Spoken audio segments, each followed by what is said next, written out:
Hello everyone, welcome to part 2 of chapter 15.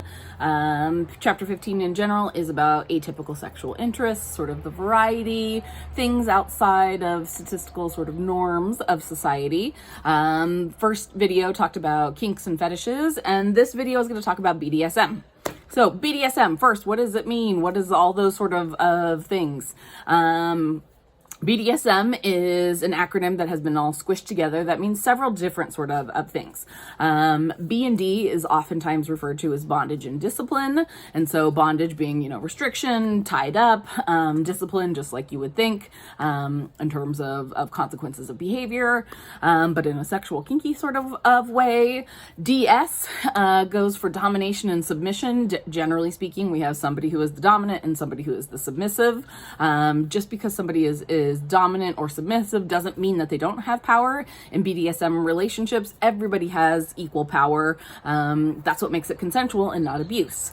And then finally, we have S&M, which is sadism and masochism, sometimes squished together for sadomasochism, which is the act and reception of pleasure and power and pain. And then we'll talk a little bit more about those sort of things. So I have a couple of videos this week from Lacey Green talking about sort of just BDSM as an overview. Also talking about some critiques about 50 Shades of Grey, which is how BDSM really became sort of part of national conversation. And then I have some links to some other sort of stuff that talk about different sorts of BDSM behaviors that you can check out, as well as a video tip on how to communicate in any relationship, but particularly what we've learned from BDSM sort of relationships and how we can apply that to any sort of relationship to make sure that everybody's having safe, sane, and consensual sex. Everybody's enjoying it. We're all making sure that we're all on the same page. So bondage, domination, and submission is much more about power, less so about pain. It's about the give and take of power control situations. Again, a lot of people assume that domination means they have all the power, but actually there's a lot of misnomers around that. People who are submissive are also willingly giving up their power, which is a pretty powerful sort of position. For a lot of people, there are lots of variations and gradations of bondage, domination, and submission. Oftentimes when we think sort of BDSM, we have this really brutal sort of idea of the most extreme kind of things.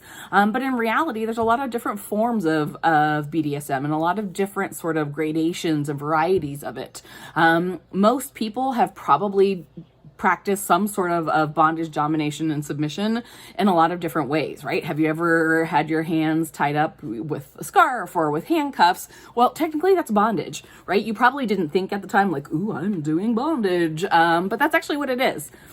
If you've ever, had some sort of kinky talk in the bedroom with a partner of like, oh, do you want me to do these sort of things to you? You're kind of getting into the domination and submission. Now, yes, it can go much bigger and much deeper, and the videos from Lacey Green, as well as some other videos, can talk more about sort of getting in depth with your practice of domination and submission. But there are these other sort of light sort of ends that a lot of people feel okay about. And so when we think about sort of BDSM behavior, we need to remember that it's a spectrum, like everything else in human sexuality. For some people who are challenged with trying to figure out, how do I bring up BDSM into my relationship, or I want to do this and I don't have a partner, there are professional dominatrixes that you can find, generally in big cities, that will do professional domination on you. They might have dungeons or other sort of kinky places where you go.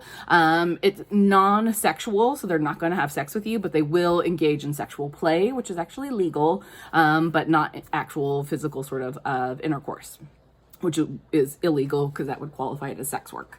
Even if it's legal and consensual, there's obviously people who are still like, yeah, this makes me feel kind of creepy or not so great. And that's okay.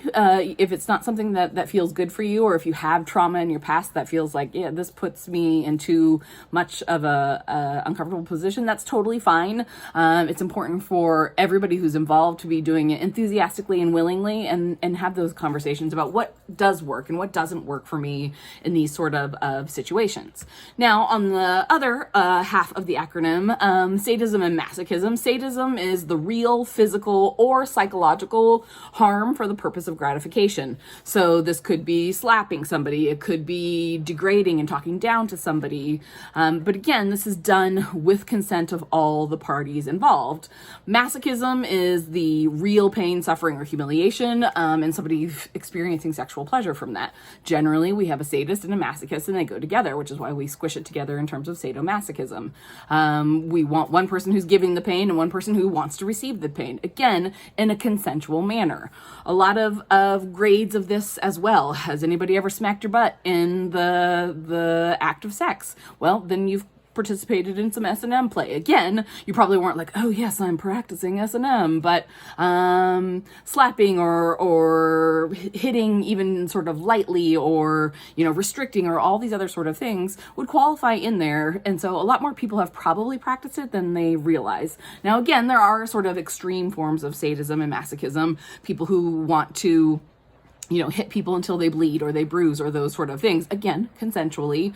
And that is also a type of S&M. You are the one who has to figure out where are your limitations, what sounds good to you. You want to start out sort of light until you figure out where your comfort zone is. And most of all, you want to have really great communication with your partner throughout this, because without good communication, without everybody being on the same page, it's just abusive and not just sexual, kinky sort of play. I have some links to different sort of BDSM websites if you want to start looking into them. Looking at BDSM on the internet can be a little bit scary if you don't know what you're in for. And so I have curated a list of places that are safe. They're not gross websites that are going to infect your computer. They're not too terrifying. They're all sort of nice intro to kinky sort of play. And so you can look at those on the Blackboard slides for looking at those sort of things. Finally, the big thing I want to talk about is that a lot of people who think BDSM means that you're somehow like fucked up or bad or terrible, or you had a traumatic childhood. And actually what we know is that people who practice BDSM are no more likely to have experienced trauma than people who don't practice BDSM.